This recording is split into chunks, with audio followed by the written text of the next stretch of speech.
우리가 하나님께서 우리를 창조하신 창조의 목적, 창조의 섭리는 무엇일까요?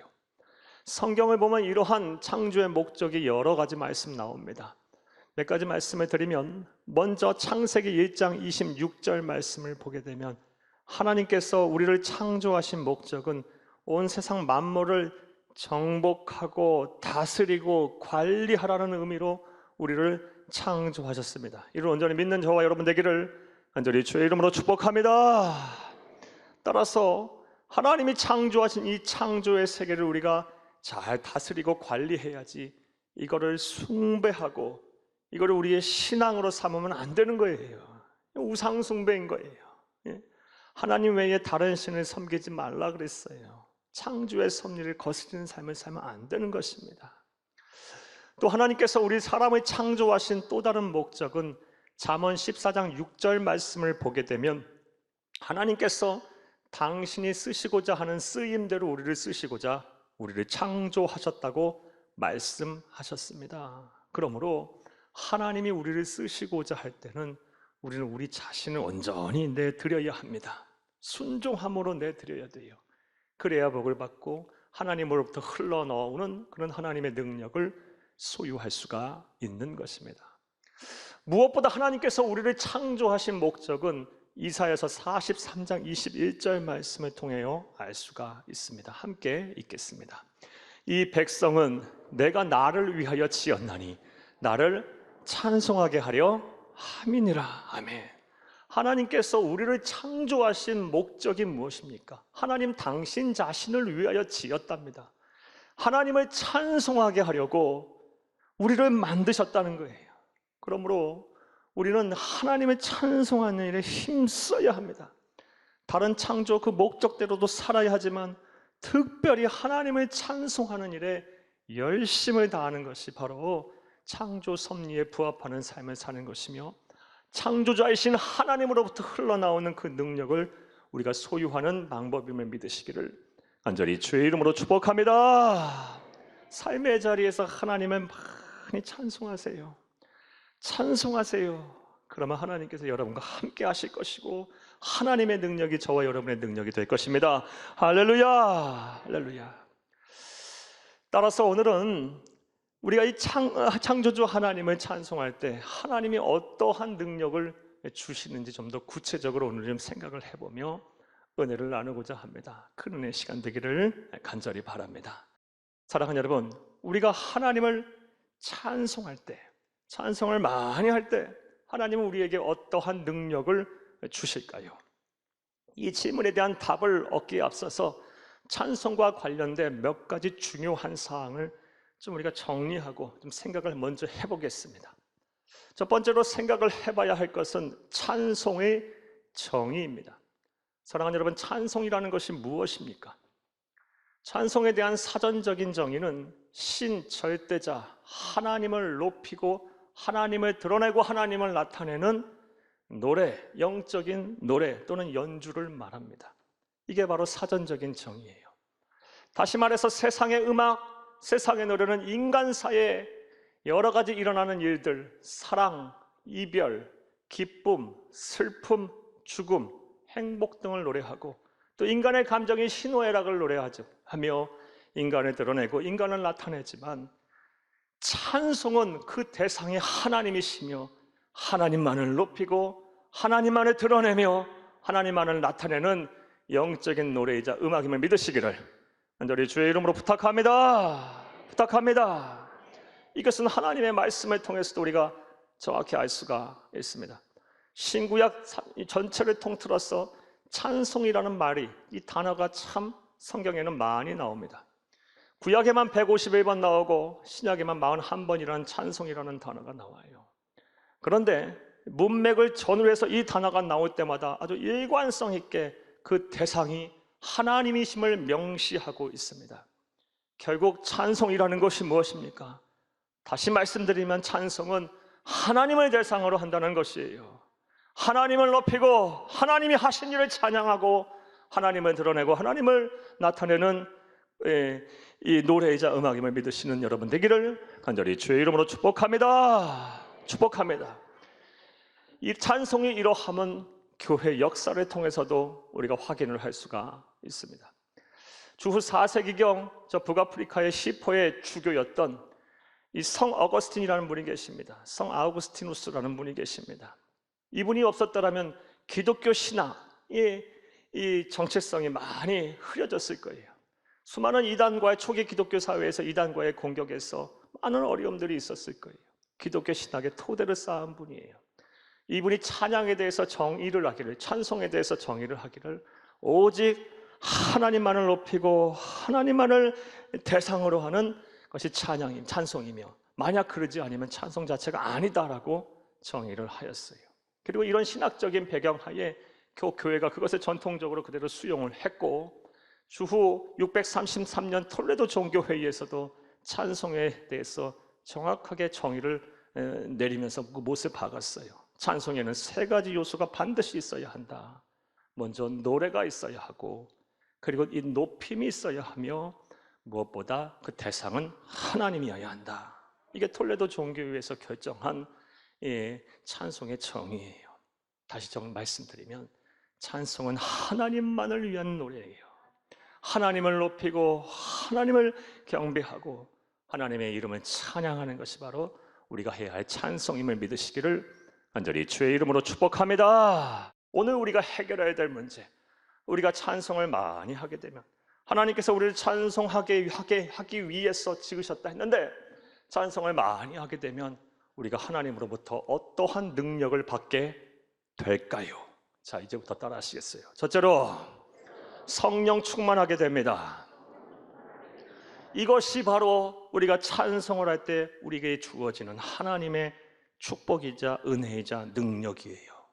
찬송을 많이 하게 되면 어떻게 돼요? 우리가 성령 충만하게 됩니다.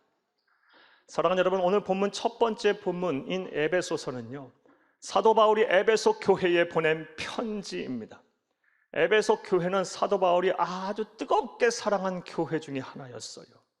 얼마나 이 에베소 교회를 사랑했는지 사도 바울이 전도 여행을 다니면서 유례가 없을 정도로 오랜 시간 동안 그곳에 머물렀어요. 3년이라는 시간을 그곳에 머물면서 두란노 서원을 세우고 밤낮으로 하나님의 말씀을 가르칠 정도로 에베소 교회를 아주 사도 바울은 사랑했어요.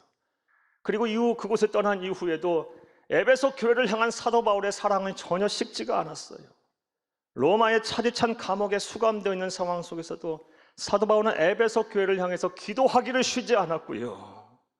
그리고 그들이 외적으로는 로마 황제 숭배를 거부해서 박해와 핍박을 당하고 내적으로는 이단과의 공격 속에서 어려움을 당한다는 소식을 듣고 그들을 위로하고 격려하고 그들의 신앙을 더 공고하게 하고자 기독교 교리를 집약해서 써서 편지를 보냈는데, 그것이 바로 에베소서예요. 따라서 에베소서는 다른 서신서, 바울 서신서들과는 달리 기독교 교리에 대한 내용이 아주 풍부하게 담겨 있어요. 이 또한 간략하게 여러분에게 좀 설명해 드릴게요. 에베소서 전반부는요, 환난과 핍박을 당하는 성도들을 향하여 위로하고 또 하나님의 사랑을 깨닫게 할 필요가 있었어요. 위로하고 하나님의 사랑이 없었으면 그들은 견딜 수 없는 상태이니까요. 그들을 향해서 선택과 예정에 대한 말씀을 하기 시작해요. 창세전부터 하나님께서 너희를 선택해서 예정하셨다. 에베소서 전반부에는요, 선택과 예정에 대한 교리가 나와요. 그리고 이 에베소서가 이제 중반부로 흐르면서는요, 패역하고 흠난하고 죄가 많은 시대에서 성도들이 어떻게 살아가겠느냐, 무엇을 어디에서 힘을 얻고 살겠느냐, 바로 교회다. 교회가 답이다. 그래서 교회론에 대한 이야기가 중반부에 자세하게 나와요. 그리고 이제 후반부로 갈수록 어떤 내용이 또 기독교 교리가 전개되냐, 이 사탄과의 영적인 싸움에서 성도가 어떻게 이기겠느냐, 답은 뭐다? 성령 충만이다. 성령론에 대한 이야기가 나오고, 오늘 본문 말씀은, 첫 번째 본문 말씀은 에베소서 후반부에 해당하는 내용으로 어떻게 하면 우리가 성령 충만을 받게 되는가에 대한 답을 주는 말씀이에요. 사랑하는 여러분, 그렇다면 우리가 어떻게 하면 성령 충만할 수가 있을까요? 바로 찬송을 많이 하라는 것입니다. 할렐루야. 오늘 본문 18, 19절 함께 읽겠습니다. 술 취하지 말라. 이는 방탕한 것이니 오직 성령으로 충만함을 받으라. 시와 찬송과 신령한 노래들로 서로 화답하며 너희 마음으로 주께 노래하며 찬송하며. 시와 찬송과 신령한 노래를 구별할 필요는 없어요. 찬송이에요. 찬송으로 많이 막 서로 화답하면서 마음으로 주께 노래하고 찬송하게 되면 어떻게 된다? 성령 충만하게 된다는 거예요. 성령 충만하고 싶으냐? 찬송을 많이 많이 하라. 그럼 성령 충만할 수 있다는 거예요. 사랑하는 여러분, 여러분에게도 한번 여쭤보겠어요. 성령 충만하시기를 원하십니까? 그렇다면 찬송을 많이 하세요. 찬송을 많이 부르세요. 많이 들으세요. 많이 만드세요. 여러분은 할 수 있는 모든 음악적인 장르 그리고 대중문화적인 장르를 동원해서 마음과 정성을 다하여 하나님을 찬양하세요. 그러면 어떻게 해요? 성령 충만하게 될 것입니다. 할렐루야. 자, 이렇게 찬송을 하여 성령 충만하게 하게 되면 기가 막힌 하나님의 능력이 이제 우리에게 임하게 되는 거예요. 찬송을 통하여 성령 충만하게 될 때 하나님은 그렇다면 또 어떠한 능력을 우리에게 주실까요? 그 말씀이 이제 20절 이후의 말씀이에요. 찬송을 통하여 성령 충만한 자의 삶의 모습에 대한 이야기가 오늘 본문 첫 번째 본문 20절 이하의 말씀인데, 그 첫 번째 하나님 주시는 능력이 뭐다? 범사에 감사할 수 있게 된다는 것입니다. 오늘 본문 20절을 함께 읽겠습니다. 범사에 우리 주 예수 그리스도의 이름으로 항상 아버지 하나님께 감사하며. 어떻게 범사의 모든 일에 감사해요 사람이요? 감사의 조건이 있을 때 감사하는 것도 쉽지가 않은데 모든 일에 감사한다. 범사에 어떻게 감사해요? 성령 충만할 때 이게 가능한 거예요. 그리고 성령 충만은 찬송을 통하여 가능할 수 있는 것이고요. 예? 사랑하는 여러분, 생각을 해보시기를 바라요. 범사의 모든 일에 감사할 수 있다면 우리의 삶은 참 행복한 거예요. 예?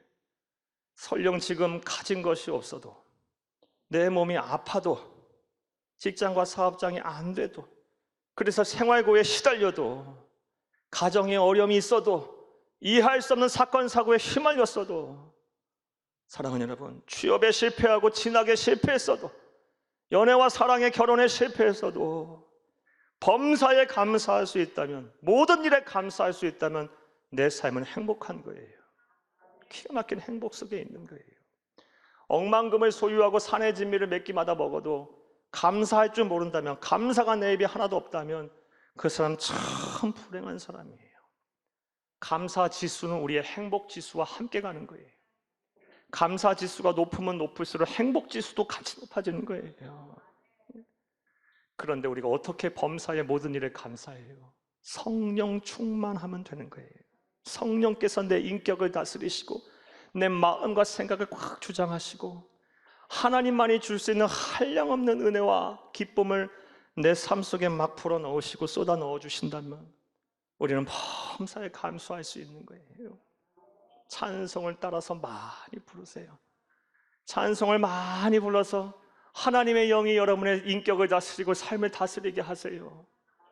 여러분, 사소한 일에 일희일비하지 아니하고 설령 힘들고 어려운 일, 큰 사건을 당했다 할지라도 그런 일로 인하여서 내 마음과 생각이 요동치지 아니하고 무너지지 않도록, 그것보다 더 감사와 기쁨의 찬송이 물려 퍼지도록 성령 충만하기 위해서 찬송을 많이 하시는 여러분 다 되기를 간절히 주의 이름으로 축복합니다. 축복합니다. 찬송의 능력 첫 번째는 성령 충만이고, 성령 충만의 자의 모습에 나타나는 모습은 범사에 감사함이에요.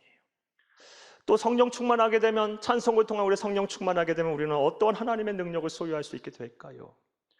또 다른 하나님의 능력, 오늘 본문 21절 이하에 나오는 말씀으로 피차 간에 서로 간에 복종하고 사랑하게 된답니다. 오늘 본문 21절을 함께 읽겠습니다.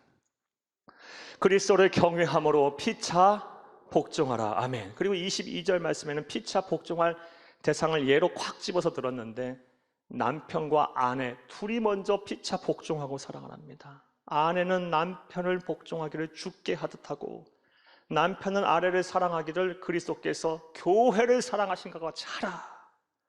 오늘날로 적용하면 피차 서로 남편과 아내에게 서로 복종하고 서로 사랑하라는 말씀이에요.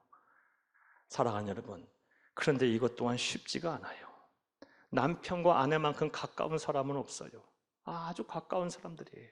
하지만 가까운 사람인데도 이 피차 복종하고 사랑하는 것이 쉽지 않아요.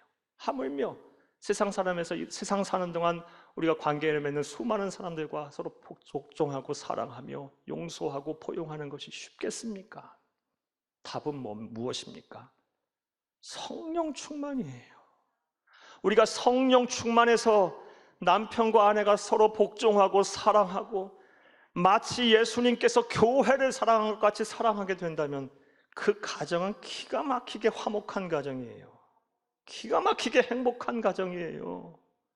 여러분, 초가 삼간에 살아도 그런 가정이 돼야 되는 거예요, 우리가. 여러분, 우리 흔히 하는 말로 가화만사성이라 그러죠. 가정이 화목하면 만사가 다 형통한 거예요. 형통한 거예요. 이 세상 모든 만물이, 만사들이 다 잘 되려면요, 먼저 가장 기본적인 공동체인 이 가정부터 화목하고, 남편과 아내 사이, 가정을 이루는 가장 기본 단위인 남편과 아내부터 먼저 한 마음 한 뜻이 되고 서로 복종하고 사랑하고 포용하고 용서할 수 있어야 하는 거예요. 사랑하는 여러분, 어떻게 이것이 가능해요? 성령 충만하면 되는 거예요. 성령 충만하면 용서하지 못할 거 없고요, 이해하지 못할 일도 없어요. 성령 충만하게 되면요, 복종하고 사랑하지 못할 경우도 없어요. 사랑하는 여러분, 찬송을 통하여 이 모든 하나님의 능력이 저와 여러분의 능력이 되기를, 은혜가 되기를 간절히 주의 이름으로 축복합니다. 축복합니다. 첫 번째, 우리가 찬송을 많이 하게 되면 하나님께서 어떤 능력을 우리에게 주십니까? 성령 충만케 하셔서 범사에 감사하게 하시고 모든 사람들과 더불어서 용서와 포용 그리고 복종과 사랑케 하십니다.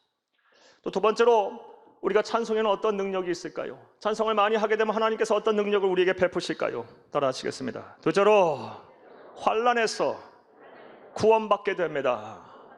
환난에서 우리를 구원하세요. 이 찬송이 우리를 환난으로부터 하나님의 능력으로 말미암아 구원을 하게 하세요. 이것을 잘 알 수 있는 본문이 바로 오늘 두 번째 본문인 사도행전 16장의 말씀입니다. 사도행전 16장 말씀의 내용을 간단히 먼저 말씀드릴게요. 이 사도행전 16장 오늘 본문 두 번째 본문의 말씀은 사도 바울이 제2차 전도 여행 때 일어난 사건에 대한 기록이에요. 사도 바울이 제2차 전도 여행 때 아시아를 넘어서 본격적으로 유럽을 전도하기 시작합니다. 이 오늘날 터키 지방에 있는 이 이스탄불에 있는 그 바다를 건너서 저 그리스 마케도니아 쪽에 빌립보라는 곳에 처음 가서 복음을 전해요. 바울과 실라가 이 빌립보라는 곳에 가서 복음을 전하는데, 그때 귀신이 들려서 점을 치는 일을 한 한 여종이 사도 바울을 따라다니면서 귀찮게 하는 거예요. 복음 전도의 사역을 자꾸 방해하는 거예요. 그러자 사도 바울이 주의 이름으로 이 귀신 들린 여종에 명령하여 귀신을 내쫓습니다. 성령의 능력으로 치료함을 받게 돼요. 그런데 그때부터 이제 문제가 발생했어요. 이 귀신이 들려서 점을 치는 여종에게서 귀신이 떠나가자 더 이상 점을 칠 수가 없잖아요. 그래서 이 여종의 주인이 돈을 벌 수 없게 되자 사도 바울과 실라를 관가에 이제 고발을 해요. 어떠한 제목으로 고발을 하냐? 잘못된 풍속을 정하여 성을 요란하게 하는 자들이다라는 죄명으로 이 사도 바울과 그의 파트너였던 실라를 관가에 고발해요. 그리고 그들은요, 재판 한 번 없이 아주 죽을 정도로 매를 맞아요. 그리고 차곡차곡 깜깜한 감옥 속에 갇힙니다. 자, 그때 사도 바울과 실라가 무엇을 했을까요? 사도행전 16장 25절 함께 읽겠습니다. 한밤중에 바울과 실라가 기도하고 하나님을 찬송하며 죄수들이 듣더라. 아멘. 한밤중에 바울과 실라가 기도하고, 무슨 기도했겠어요? 감사 기도했겠죠. 왜? 그때도 성령의 사람들이니까.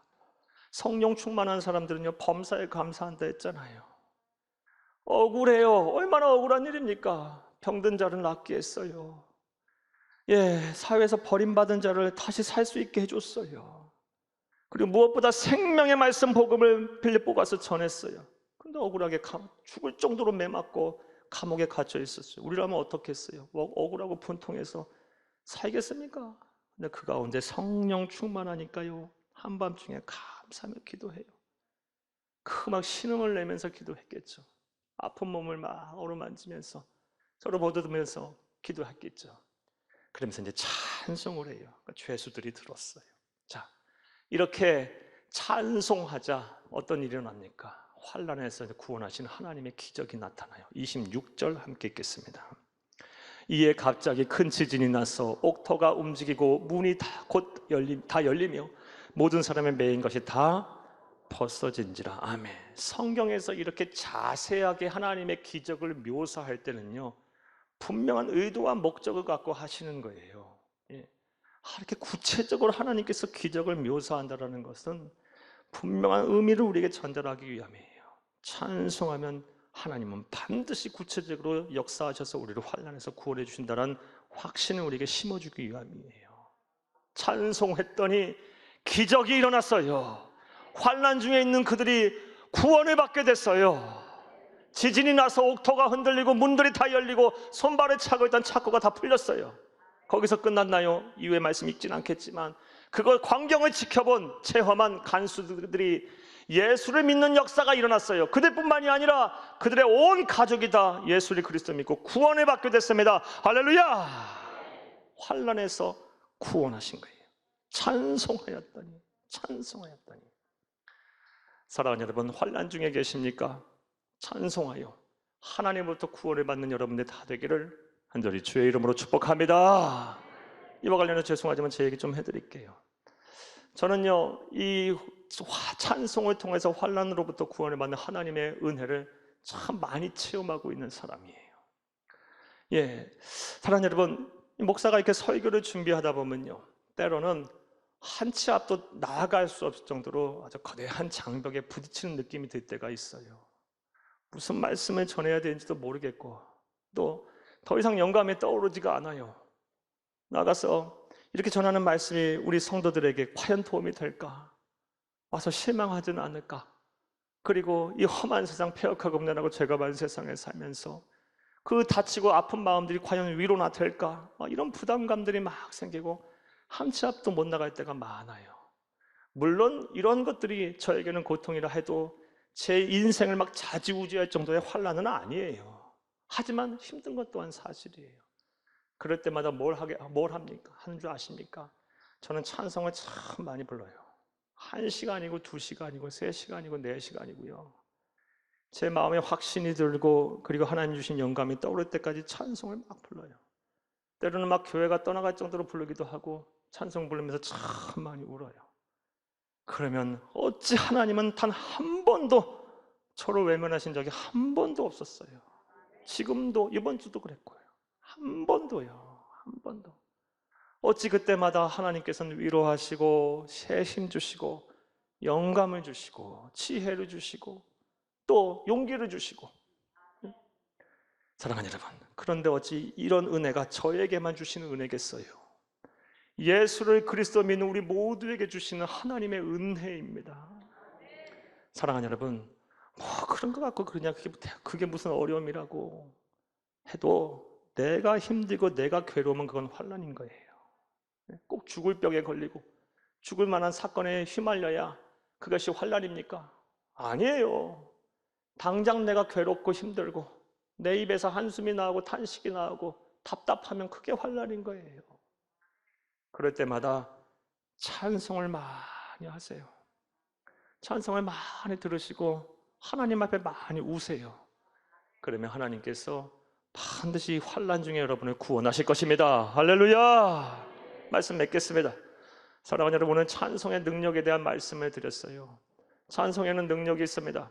어떤 능력이 있습니까? 찬송을 하게 되면 이 창조의 섭리에 부합하기 때문에 하나님의 능력이 우리에게 능력으로 임하여 성령 충만하게 됩니다. 성령 충만하게 되면 말씀하신 것처럼 범사에 감사할 수 있어요. 그리고 모든 사람들을 용서하고 포용하고 복종하고 서로 사랑할 수 있어요. 마음의 천국, 삶의 천국을 이루어갈 수 있어요. 또 우리가 찬송을 하면 무엇보다 환난에서 하나님께서 우리를 구원해 주실 것입니다. 이런 것들 생각해 보면 찬송하는 것은 굉장히 우리에게 수지받는 일이에요. 굉장히 복된 일이에요.